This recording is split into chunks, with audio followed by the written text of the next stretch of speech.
Good morning, dear students. In continuation to my previous video in which I explained to you how to translate from English to Arabic, today I'd like to talk to you about translation from Arabic to English. From the first notes, you may think it is easier than translation from English to Arabic, but on the contrary, it needs to be more careful and it needs to be uh, accurate in doing it.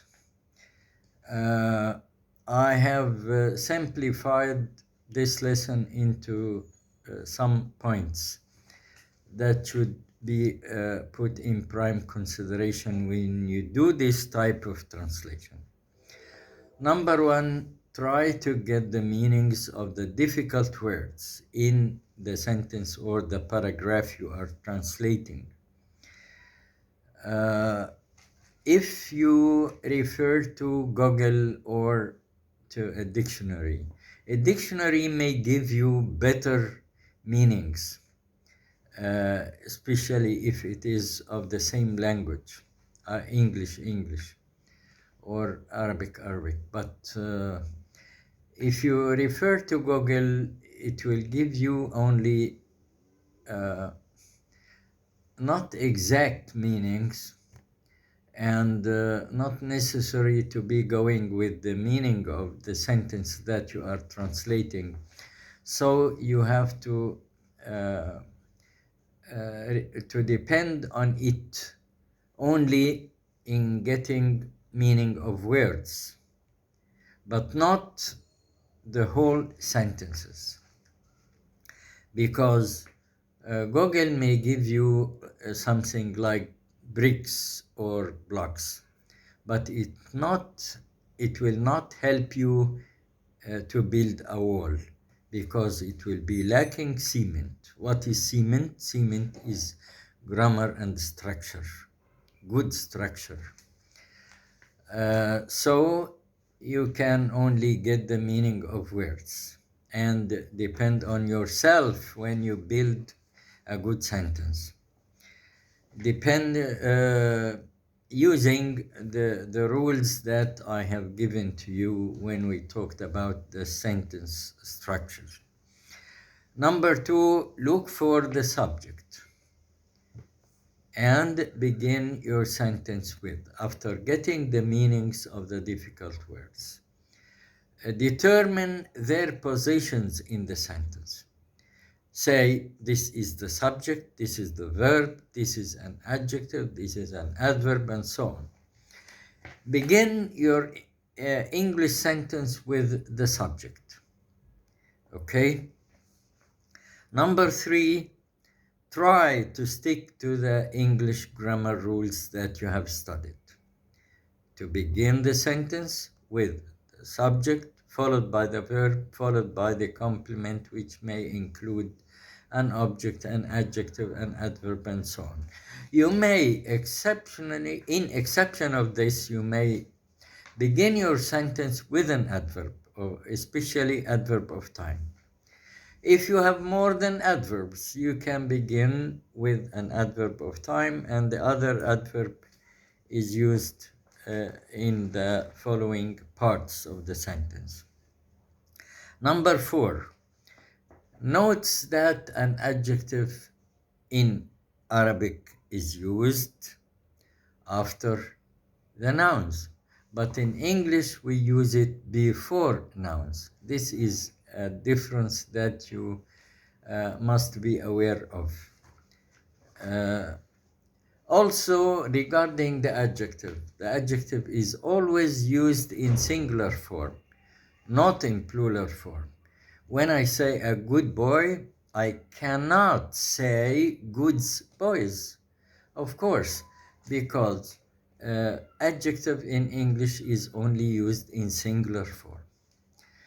Another point related to the adjective also, when some adjectives are defined with the, it may give you the meaning of the plural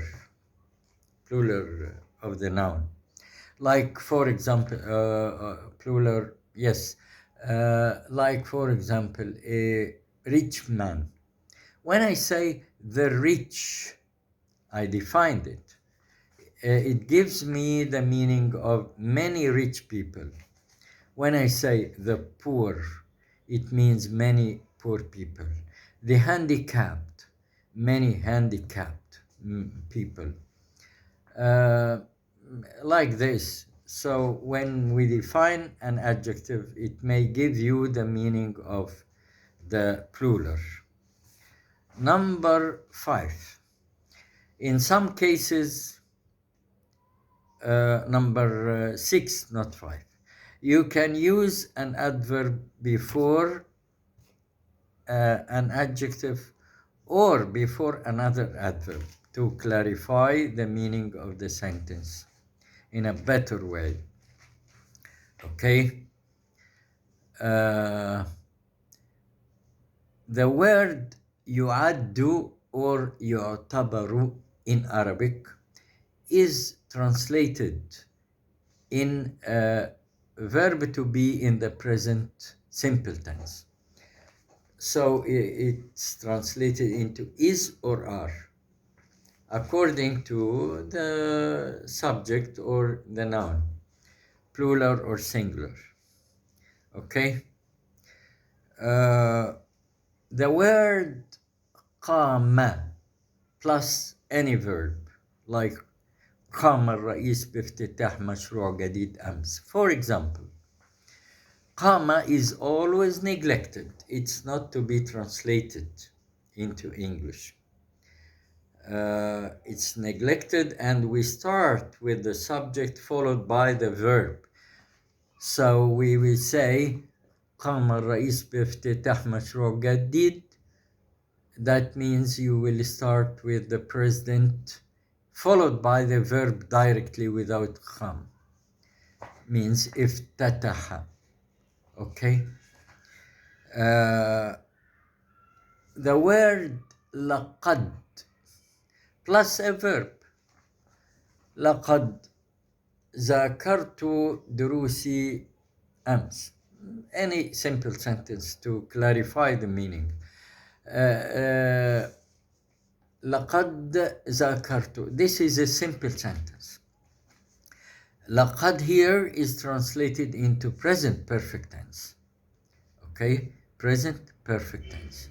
But if لقد is used in a complex sentence, two following sentences, like لقد ذهبت إلى النادي بعد أن أنهيت عملي. In this case, لقد, which sentence took place first?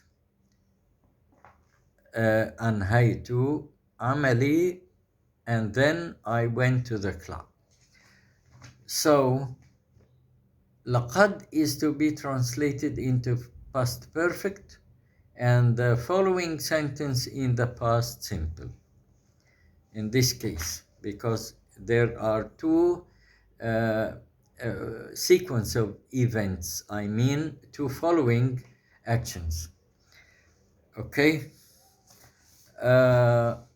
Also, I'd like to say that the word inna in Arabic is always neglected and not to be translated.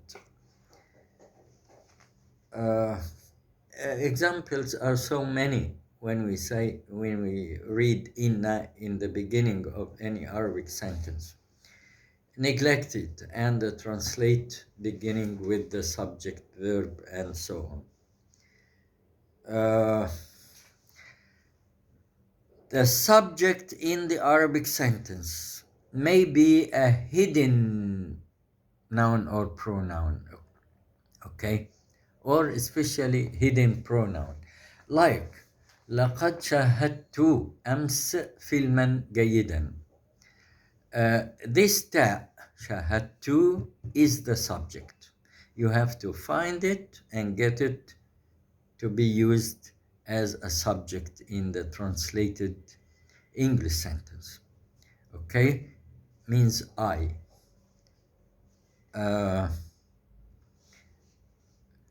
When we translated a sentence into English, begins with the object. When the translated sentence begins with an object, the verb must be passive voice. Like what? When I talk about a match, for example, or a party was held, or a match was played, a competition was organized. Can the competition organizes? Of course not.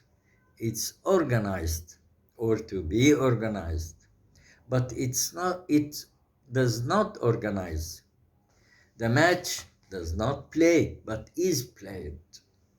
You understand?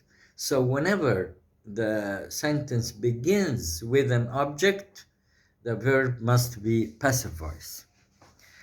Last thing that I'd like to stress on. For all above,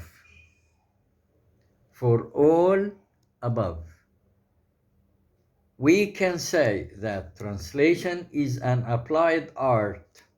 It depends mainly on two main arms. The first is vocabulary, and the second is grammar and structure. A translator should therefore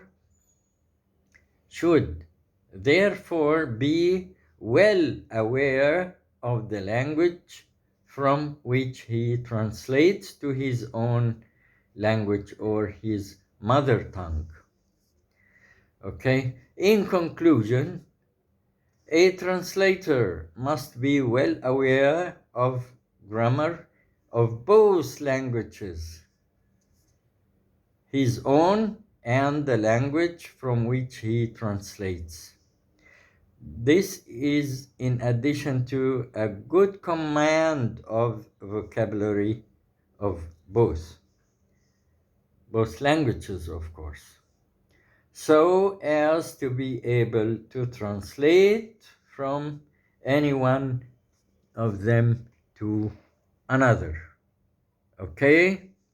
I wish everything is quite clear to be considered. Thank you.